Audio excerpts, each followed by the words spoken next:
Johnny Dollar. Yeah? What? I said, yeah. Oh, what's that supposed to mean, and who are you? Oh, Johnny, this is Pat McCracken at Universal Adjustment Bureau. Well, hi, Pat, but what's with the crazy dialogue? Oh, that word, that yeah, was most of the conversation I got from some crazy character who just called in. I'm afraid I don't dig you. Oh, he called about 5 minutes ago. Said he'd been trying to reach you, but he got no answer. I was out picking up a morning paper. Who was he, Pat? He wouldn't say. He just gave his phone number. Wait a minute. There's only one man in the world talks like that. Yeah? Yeah. Was the call from San Francisco? No. Oh. Los Angeles. Well, then maybe I was, Well, because the man I was thinking of... Now, wait a minute. Yes, I'm waiting, Johnny. Tell me just one thing, Pat. Well? Have any of your insurance companies been having to pay off on any big fires lately? I mean, out in Los Angeles? On any fires? You'd better start checking with those companies out there. No, wait a minute. Do it, Pat. And I'll lay odds that you get a handful of arson reports. Arson? Yes. Johnny, just because some silly guy calls up and all he says is, yeah. Hey, let me have that phone number he gave you. Oh, Johnny. Come on, Pat. What is it? Hollywood 8, 3142. Okay, now you go ahead and check with your West Coast insurance company. Johnny. And get ready to pay my expense account to Los Angeles. Are you kidding? Are you trying to tell me that the way some jerk says yeah means arson on the West Coast? Now, don't be silly. You, want to bet? Oh, Johnny. Pat, I'll call you back.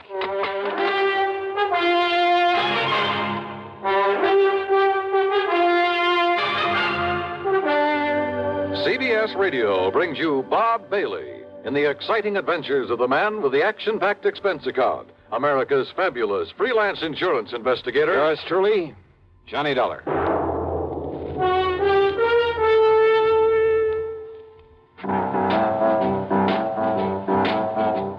Talk about best-selling records. Here's a familiar tune about America's best-selling filter cigarette, Winston.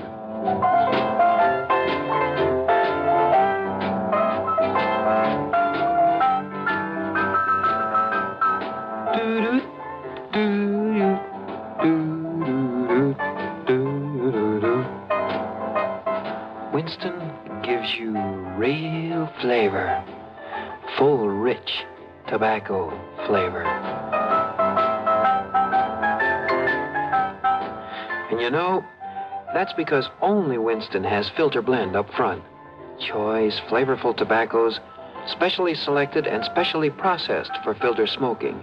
No wonder Winston tastes good, like a cigarette should. Smoke Winston. And now, Act One of yours truly, Johnny Dollar.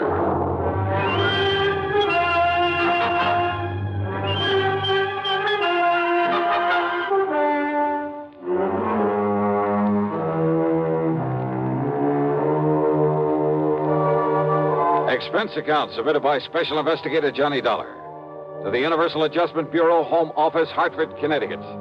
Following is an account of expenses incurred during my investigation of the Burning Desire matter.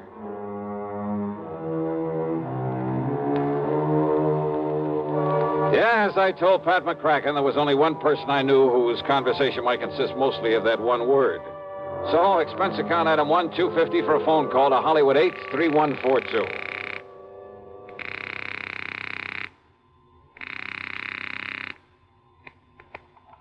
Hello? Hello? Yeah? Yeah, I thought so. Yeah? Smokey Sullivan. Well? Smokey, this is Johnny Dollar. Yeah? Hey, you tried to call me here in Hartford. I was out. You called Universal Adjustment Bureau. I got the message. Here I am.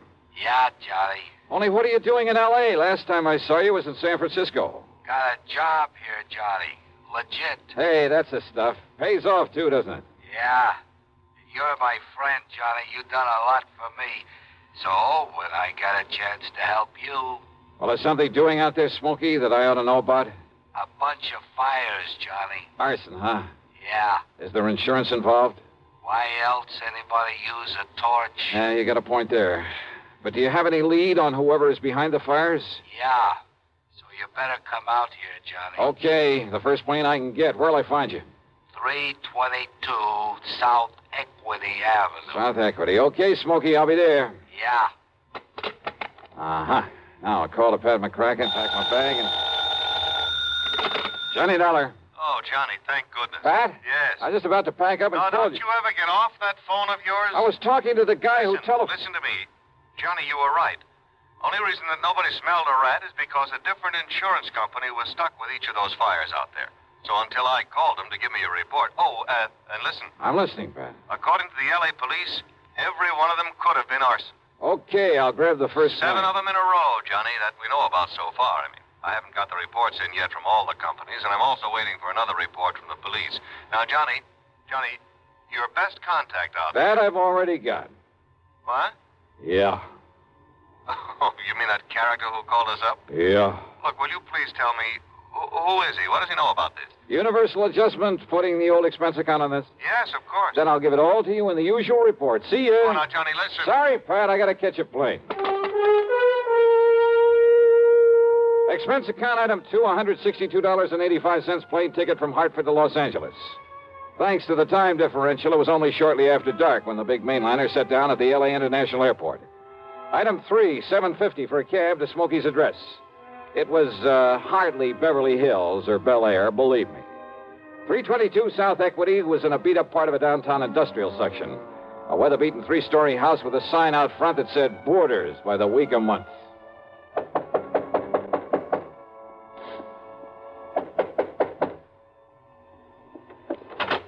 Yeah, who are you? Well, my name is... Just what's a fancy dresser like you want around a place like this, huh? Well, I'm looking for a man by the name of Smokey Sullivan. I understand he lives here. that's right. Are you the man he said he was expecting? That's right. My name is Johnny Dollar. Well, he didn't tell me what the name was, but if you're sure he was expecting... I'm sure. Now, where is his room? And I don't know. Where is his room, please? Well, it's up on the second floor. It's just to the right after you get up the stairs. Okay, But now, thank look, you very much. Well, now maybe you'd better... It's all right. I'll find it. Thanks a lot. No, what I mean is, I thought you'd already come. I mean, what I mean is...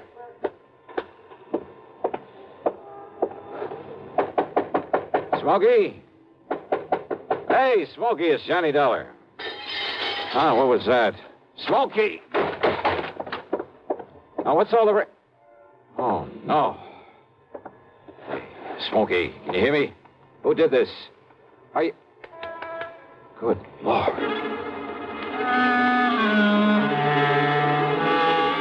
Smokey had really had it.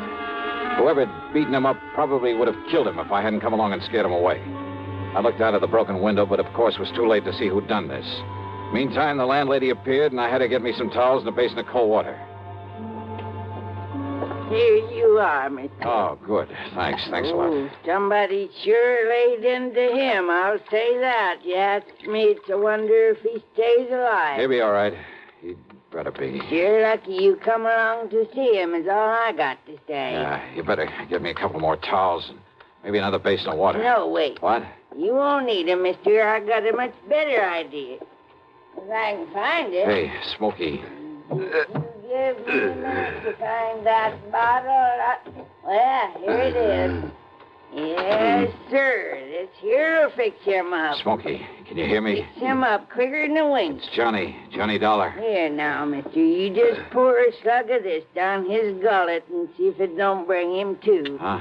Oh, yeah, good idea. Let me have that. Oh, sure. It's real genuine California cognac, it is. And soak up another towel for me, will you, I please? sure will, mister. All right, here now, Smokey, here. See if you can get down some of this. Easy now, huh? That's it. Attaboy. Really? Yeah. A little more of this. Here. You know, before you come up here, mister, I tried to tell you. Easy now, Smokey. Yeah, I tried to tell you. I thought that other man that come up here to see him was the one he was expecting. Here, now, here's your fresh towel. Thanks. Did you say other man? That's right. Come in just before you did. You know him, who he was? The chimp. What? What, Smokey? The chimp, Johnny. That's who it was. The chimp. Yeah. Strong arm for Mickey Fortina. Who's Mickey Fortina? He's the one that... Oh, now, look, Smokey, maybe you'd better wait until you feel better. You and I should get a doctor. No. Now, listen, Johnny. Yeah? Unless you stop him, there's going to be a lot more fires around here. Fires? That's what he said. Just don't worry about it, Mrs. Miss Fletcher. Bertha Fletcher. That's my name. Johnny, listen. Oh, okay, Mrs. Fletcher. You go along. I'll take care of him. Oh, well, now, I don't know. You sure I hadn't better get a doctor? No. I'll take him to a hotel. In his condition, I'll look after him. Now, you go downstairs and give me a cab. Well, please. I don't know. Here's a 10 spot for your trouble and this bottle of brandy. Oh, well, thanks. You're a gent. Go ahead, please. Oh, yes, sir. Anything you say. Johnny. Yeah. You gotta listen to me. Yeah, go ahead. You had come up the stairs, scared him off. The chip might have killed me. Well, he won't get to you again. I'm going to take you out of this place. Somebody must have tipped off Mickey Fortina. Must have known I'd put in that call to you. So listen, Johnny. Later, Smokey, after I get you out of here.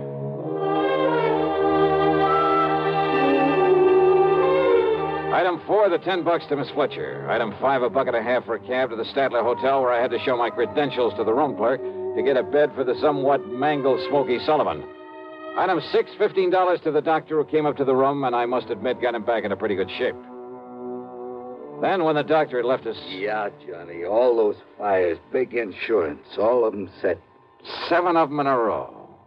So that means by one firebug, No. this Mickey Fortina you mentioned, huh? No, Johnny, Mickey's too smart for that. What? All set by different guys. I don't know who they are, but I see no remains. And the police ain't sure, but I know there was arson. Who's Mickey Fortina? He's a go-between. I seen this happen before. Yeah? Frisco, Seattle, and Denver, a lot of places. He brings in a lot of boys of his own. Everyone got a different way of setting a blaze. So the cops can't tie it up with any local boy whose methods they know. Yeah. Fortina's a go-between? He makes the deal with whoever wants a fire. And the police aren't onto him? What for? He never set a fire himself. Well, I know, but he's the guy that... By the time the arson squad is in, the guy who done it is far away. So there's no witness can prove Fortina set up the deal. And the police have never been able to put the squeeze on whoever made the deal for a fire? And get sent up for it? For being accessory or whatever you call it? Oh, yeah, I see what you mean. Yeah. Fortina sent for me when he found out I was here in L.A. I used to know him, Johnny. Wanted you to be a torch for him, huh? He just asked if I wanted to work for him. And he knew that I knew what he meant. But if you knew that Fortina was operating here... Smokey. How could I prove it? How can I prove it now? Well, maybe I can. But if he finds out I sent for you, Johnny... It looks to me like he already has. Oh, yeah. All right, then. If somebody who wants a fire can get to Mickey Fortina, there must be some way I can. At his office. Is what? At his office every night. 1025 South Spring. He has an office for a racket like this? Why, you'd never know it. You'll see. Yeah, I think I'd better see. Hey, Smokey, you... Who's that? You got a gun, Johnny? Right here and ready. Open up in there. This is the police. Police, huh? Well, surprise. It is the police. The room clerk reported a man was brought in here who... Johnny! Yeah, Pat Nichols. Sergeant Nichols now, Johnny. Good. How are you, boy? Now, wait a minute. Is this the man you brought in here? Smokey Sullivan? Listen, officer, Johnny, you think maybe Smokey is tied in with this string of fires out here? No, tell him, Johnny. No. You tell him, Smokey, anything you want. Well, now, look. You know I'm no good at talking to a cop, Yeah, well, Johnny. give it a try. And, Pat, be sure you stick around to keep an eye on him. What? Smokey may need a bodyguard. You. Huh? Yeah, until after I've made a little business call. Johnny. Now, look, if you're out here because of those fires... Did I say I was? I didn't tell him anything like that, did I, Smokey? No, Johnny. And I see what you mean. Now listen, Just you two... stick around, Pat. I'll see you later. If I had told Pat where I was going, he might have wanted to come along. And a man in the uniform would hardly have helped in the plan I had for trapping Mickey Fortina. But you know something? Going over to see him alone was a big mistake. One I almost didn't live to regret.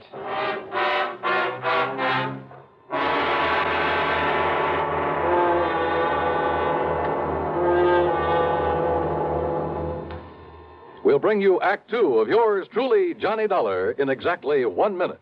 Here's Hollywood star Mona Freeman. Who feels like acting with a miserable cold? I relieve cold distress the fast way with 4-way cold tablets. Yes, tests of all the leading cold tablets proved 4-way fastest acting. Amazing 4-way starts in minutes to relieve muscular pains and headache, reduce fever, calm upset stomach, also overcomes irregularity. When a cold strikes, do what I do. Take 4-way cold tablets. It's the fast way to relieve nasty cold distress and feel better quickly. 4-way, only 29 cents. Now, here's a word about another fine product of Grove Laboratories. Had dandruff for years? Now get rid of it in 3 minutes with Fitch Dandruff Remover Shampoo. 3 minutes with Fitch regularly is guaranteed to keep unsightly dandruff away forever.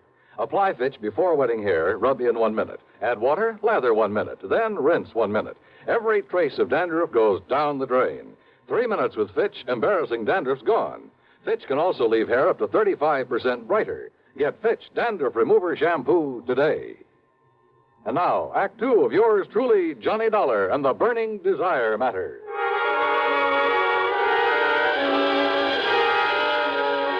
My plan for trapping Mickey Fortina was a very simple one. I'd make like a property owner who was anxious to collect some fire insurance, who was willing to pay in advance to make sure my property went up in flames. Easy, or so I thought. Item 7, 85 cents per cab to the office building at 1025 South Spring. The only lights on were in Suite B on the second floor. According to the directory in the lobby, that was the office of the Fortina Friendly Loan Company. Loan office, huh? Yes, sir. Can I help you? Yeah, I'd like to see Mr. Fortina. You got an appointment? No, but I'd like to make a little deal with him. Oh, can I have your name, mister? It's Morris, Theodore Morris. Just a minute, huh? Excuse me. Yeah, sure. Man says his name is Morris, wants to see you, Mick. Oh? Hey, listen, has the chimp come back yet? No. And he said he was going to send Husky over there. Husky? Why? Well, Chimp said he was afraid if he showed up at that hotel... Careful what you say. Close the door. Sure. The chimp. And somebody was going over to the hotel. That can mean only for one thing, to get Smokey Sullivan. I carefully edged over closer to the door of Mickey's office, hoping I could hear more. It was too thick. And it suddenly dawned on me. If they knew I was the one who put Smokey in that hotel, they probably also knew why I'd come here. There was only one way to make sure. I'd have to go through, or at least try to go through, with a bluff I planned. Oh, sorry to keep you waiting, Mr. Morris, is it? Yeah, that's right, Mr. Fortina. Ted Morris. Oh, Mary, when he gets here, send him in. Sure, Mick. Come in, please. Sit down. Yeah, surely. Thanks a lot. All right, I'll get right to the point, Mr. Fortina. Oh, by all means do, Mr. Morris. Well, I own a big shoe store over on North La Brea. Yes? Well, business has been pretty bad lately. I've been losing a lot of money. Too much stock on hand, big inventory, and how it is. Well, if it's good merchandise, I see no reason why we can't arrange a loan for you. Yeah, well, a loan? Of course. What else? Well, listen, I carry a lot of insurance on not only the stock, but the building, too. Oh? How much, Mr. Morris? Well, it adds up to over $185,000. I see. It's very commendable. But why do you tell me about this insurance? Well, I said I'd get to the point. Now, listen. If that place was to burn up some night, the whole works, I'd collect a lot of money on it, all the insurance. And, of course, be in a position to repay whatever loan I advance to you. All right, stop beating around the bush, 14. I want that place burned out.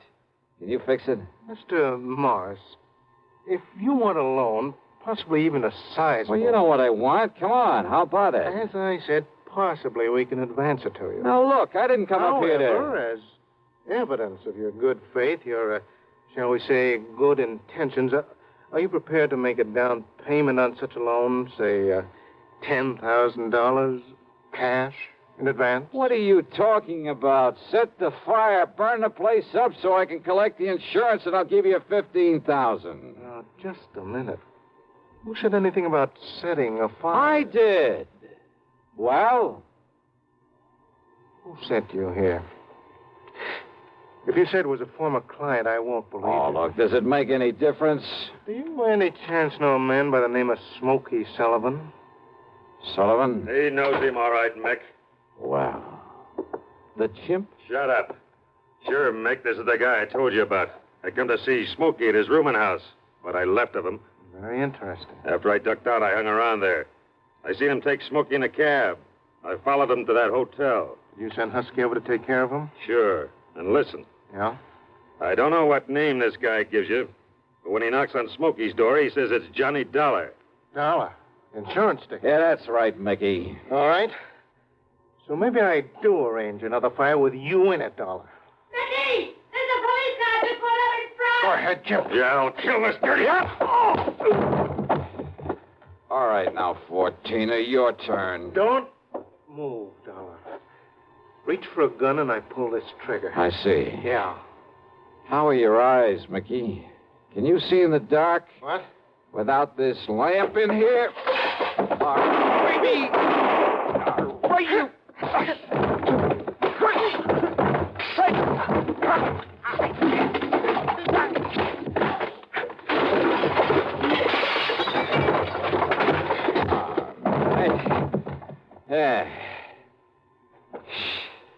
Well, I guess Smokey was right at that, Johnny. Hi, Pat. You seem to think you wouldn't need any help around here. You all right, Johnny? Yeah. Okay. When that strong arm, that husky Castellini, came up to the hotel room after him, well... I had to tell him, Johnny. I had to tell him what it was all about. That's okay, Smokey. It's okay. So we threw Husky in the clink and came over here. Well, I got an admission out of him, Pat, but unless you can get these goons of his to talk, I don't know what you're going to hold him on. After what just happened in here, Johnny, we'll hold him and his goons just as long as we need to. And unless they want to take the whole rap for him, I think they'll talk. Yeah, they talked all right. And as a result, the police in a couple of nearby states should have no trouble at all in picking up some of the other of Fortina's boys, his hired torches. Funny, isn't it? These stupid jerks just never seem to learn. Expense account total, including hotel bill, plane ticket back to Hartford, and the sizable bit of folding money for Smokey Sullivan. $874.20. Yours truly, Johnny Dollar.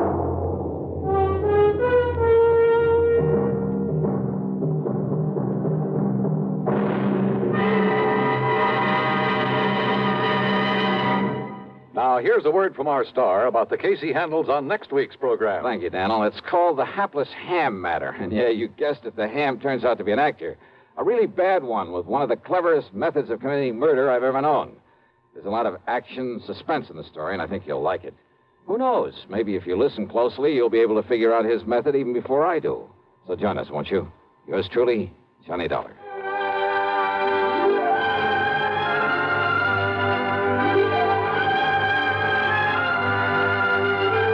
Yours truly, Johnny Dollar, starring Bob Bailey, originates in Hollywood and is written, produced, and directed by Jack Johnstone. Heard in our cast were Virginia Gregg, Gene Tatum, Lawrence Dobkin, Vic Perrin, Paul Duboff, Don Diamond, and Frank Gerstle. Be sure to join us next week, same time and station, for another exciting story of yours truly, Johnny Dollar.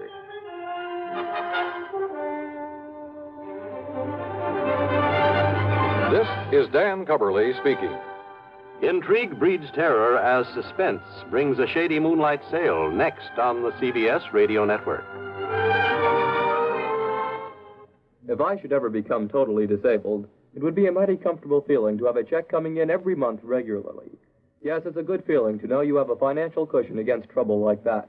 Well, if you're a veteran with World War II or Korean GI insurance, you can protect yourself. You do it by adding a disability income rider to your present policy. The cost of the extra premium is just a few cents a day. For example, a 40-year-old veteran with a $10,000 term policy would pay only $1.60 a month for the added protection. If you sign up for the disability income provision, it works this way. After you have been totally disabled for 6 consecutive months, VA will pay you every month as long as this condition persists. $10 for each $1,000 of your GI insurance policy. That adds up to $100 a month if you hold a $10,000 policy. Full details about total disability income at any VA office. Radio 59 WROW, first on the dial in Albany, Schenectady, and Troy.